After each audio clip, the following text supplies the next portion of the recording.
right? They don't miss with early picks. Each of their last 9 picks they've made in the first 2 rounds, dating back to second-round pick Jalen Herz in 2020, they all started in Super Bowl 59. I mean, that's just remarkable. Eagles GM Howie Roseman spoke Tuesday about Philly's approach into this year's draft.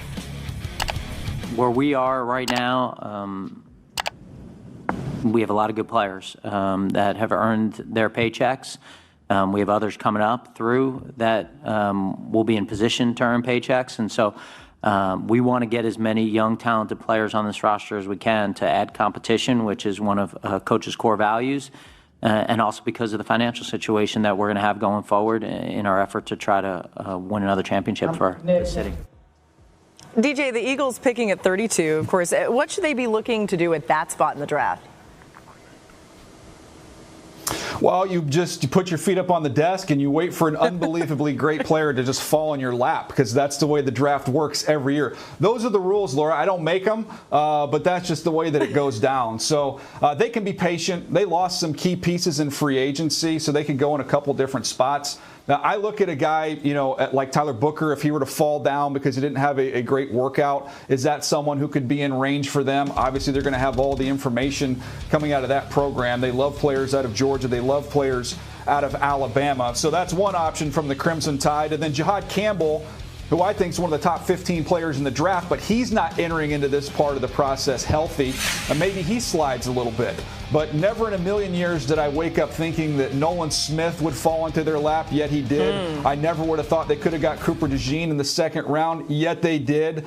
So they can just sit back, be patient, and let the draft fall to them. Yeah, I mean, that is the benefit of being where they are, and really they have a comfort level sitting where they're sitting in regards to feeling as though they can identify the type of people that they want down there. And you're right, DJ. I mean, usually every year someone falls down there that you're sitting there scratching your head going, how did this happen? My bet would be, look, they continue to build on the kind of things that they have always hung their hat on, which is namely offensive and defensive line play, maximum pass rush pressure, and obviously trying to dominate the line of scrimmage on the offensive side of the ball. You figure, you wonder, will James Pierce last that long? Will James Pierce and some of the issues that are surrounding him cause him to drop down there to the bottom of the first round? Which for me, I mean, that would be like a Nolan Smith head scratcher type of scenario. This guy to me is like a mini Javon Curse. And I'm telling you, you see him in Eagle Green, you're going to be sitting there going, how the hell did this happen again? Donovan Ezeraku from Boston College, who I got to see live multiple times and talk to multiple times. Think about Donovan Ezeraku in this Eagles defense playing on, again, those are the kind of things that are going to wind up happening for Philadelphia when they're on the clock. And you're going to sit there going, this doesn't quite seem fair that this happens all the time.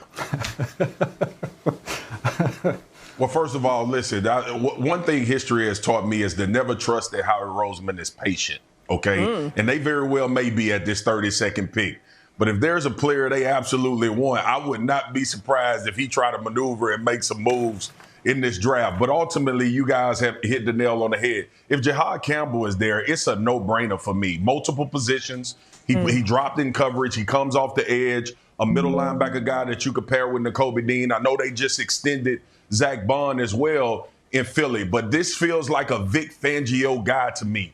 But also that defensive tackle spot. You lose Milton Williams in free agency to the New England Patriots, and we know, like you mentioned, Lewis, that they like to have multiple waves of pass rushers. They like to mix and match guys. Jordan Davis can give you some rush and push of the pocket. We already know what Jalen Carter is probably going to ascend to. Could arguably be the number one guy in the league this year when it's all said and done from the D tackle spot. I think this is a bolster your roster with depth move. Obviously, they had a lot of things transpire this offseason, wasn't able to keep everybody, but Howie has figured out a way to either maneuver in the draft to get that specific player they want, or like both of you guys said, sit at 32 and they get another player to piss me off that's going to be hell against Dallas.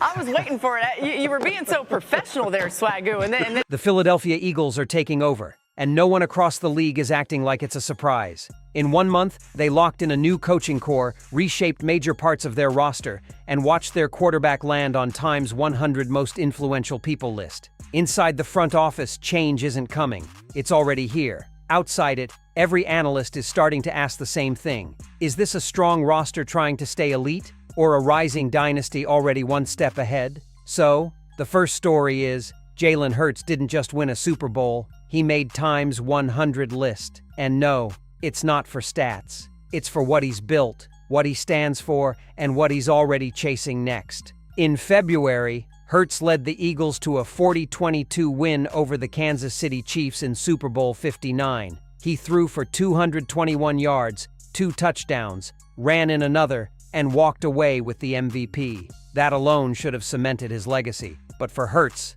that was just the beginning. Weeks later, Time magazine called, and Hertz's name landed next to some of the most powerful figures in the world. Politicians, artists, tech leaders. Derek Jeter, yes, the Derek Jeter, wrote the feature himself. And Jeter said it best, some people win, then exhale. Jaylen is not exhaling. In fact, after the Super Bowl, Hertz didn't want to talk about parades or endorsements. He asked Jeter for advice on winning again. That mindset, relentless, locked in, already planning the next run, is why coaches, teammates, and executives keep saying the same thing. Jalen Hurts might already be the face of the league. Now 26, he holds a 46-20 regular season record. He's accounted for 140 total touchdowns, 85 passing, 55 rushing, in just 77 games. His 2024 campaign included a passer rating of 103.7 with nearly 3,000 passing yards, 18 touchdowns, and just 5 interceptions across 15 starts. But it's not just numbers. Hertz built his team, and his team off the field, with purpose. His entire management group is made up of women. Every deal, every partnership, every conversation is handled by women he personally recruited. It's intentional, and it's rare in professional sports. He's also been involved in youth education initiatives and continues working on mental health advocacy and community outreach. This isn't the quarterback who just shows up on Sundays. This is the guy who sets the tone Monday through Saturday, and then delivers when it counts. Hertz didn't need a Time cover to validate what Philly fans already knew. But now the whole world is paying attention. And the question isn't whether Hertz is a franchise guy. The question is, how far can a player like this take a franchise that's already at the top? The second story started quietly, but by now, it's clear. The Eagles didn't just shuffle a few assistants, but they're rebuilding the brain of their offense. After Kellen Moore left to become head coach of the Saints, the Eagles moved fast, and instead of hiring outside, they stayed in-house. Kevin Patullo is now the offensive coordinator. If that name sounds familiar, it should. Patullo's been part of this coaching tree for years. He was Nick Sirianni's passing game coordinator from 2021, and in 2023, he picked up the associate head coach title. He knows the system, Hertz, and most importantly, he knows what's worked and what hasn't. But that was just the start. Next came Parks Frazier. He's the new passing game coordinator, and yes, that's the same Frazier who worked with Sirianni back in Indianapolis. He was with the Dolphins last year to help groom Tua and that speed-heavy offense.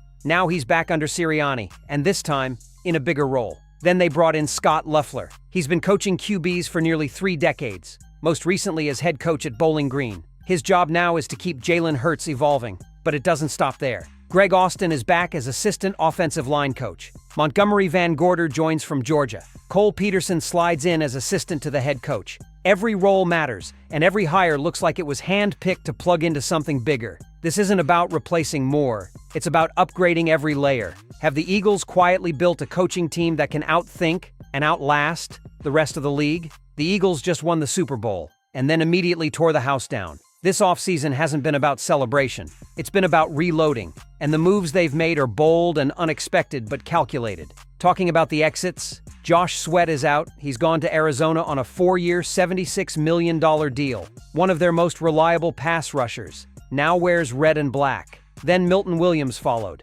After spending 4 years in a $104 million deal, he's now off to New England. That's 2 starting defensive linemen gone in a matter of days. It could have stopped there, but it didn't. Darius Slay was also released. He's now in Pittsburgh, acting up as one of the leaders of that secondary, and this time, he's gone without a major send-off. C.J. Gardner-Johnson has been traded as well. Houston picked him up in a deal that brought back former first-round guard Kenyon Green and a 2025 fifth-rounder. That move shocked fans, but insiders say the team had been shopping him quietly for weeks. And then came the quarterback shakeup. Kenny Pickett was shipped off to the Cleveland Browns. The return was a 5th-round pick, and Dorian Thompson-Robinson, a young, flexible, and affordable player who's assumed a better fit behind Jalen Herz than Pickett ever was. But the Eagles weren't just losing pieces, they were building something new. First up, linebacker Azeez Ojulari. He's locked in for 1 year and $3.5 million. The player is explosive, undervalued, and insanely hungry. Coaches see him as a high-reward depth piece with upside in sub-packages.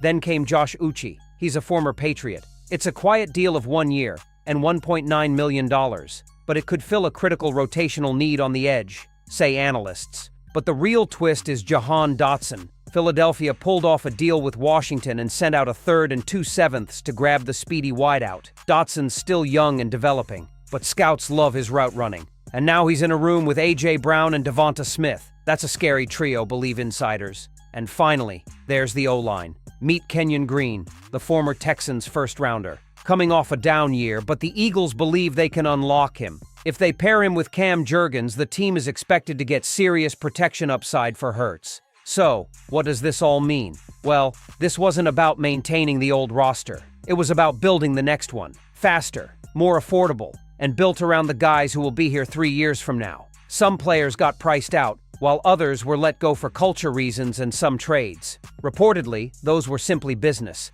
But the question now is, did the Eagles get stronger or just younger? And how many of these pieces will still be standing next February? The fourth story is, the Eagles didn't just land a top-tier running back. They brought in a voice, a standard and presence that's already rewriting how this team moves. Saquon Barkley is in Philadelphia, and the effect has been immediate. On the field, he's coming off a monster season. Reportedly, he'd seen 2,005 rushing yards in the regular season and a 2,004 total by the time the trophy was lifted. Even after 18 touchdowns, he refused to slow down. But here's what's catching everyone's attention in Philly. It's what he's doing off the stat sheet. Jalen Herz said it plainly. The energy he brings to the room, I appreciate it already. At training, Barkley's the first to sprint and the last to finish lifting. He's the one calling out teammates, not to show off, but to raise the bar. His tempo has become the locker room's tempo. Reveal insiders. He leads with reps. He came from a giant system that leaned on him in every phase. Now he's in a balanced offense, and instead of coasting, he's pushing harder. Analysts have started calling him the silent changemaker of this roster. Maybe he's not the flashiest name in the headlines, but indeed, the one altering the standard internally. So the story here isn't just that Saquon Barkley is an Eagle, it's that this team, fresh off a championship, may have just added its new tone setter. Did the Eagles just find their next great leader in a player the rest of the league saw as expendable? The Eagles aren't waiting for the league to catch up. They're flipping coordinators, trading starters, building leadership, and pushing a quarterback who's already making history harder. Every move points to one thing. They aren't chasing last year's trophy. They're building something scarier. So, will the gallery watch a hot streak or the rise of a dynasty? Stick around and subscribe, because whatever this is, it's only getting louder.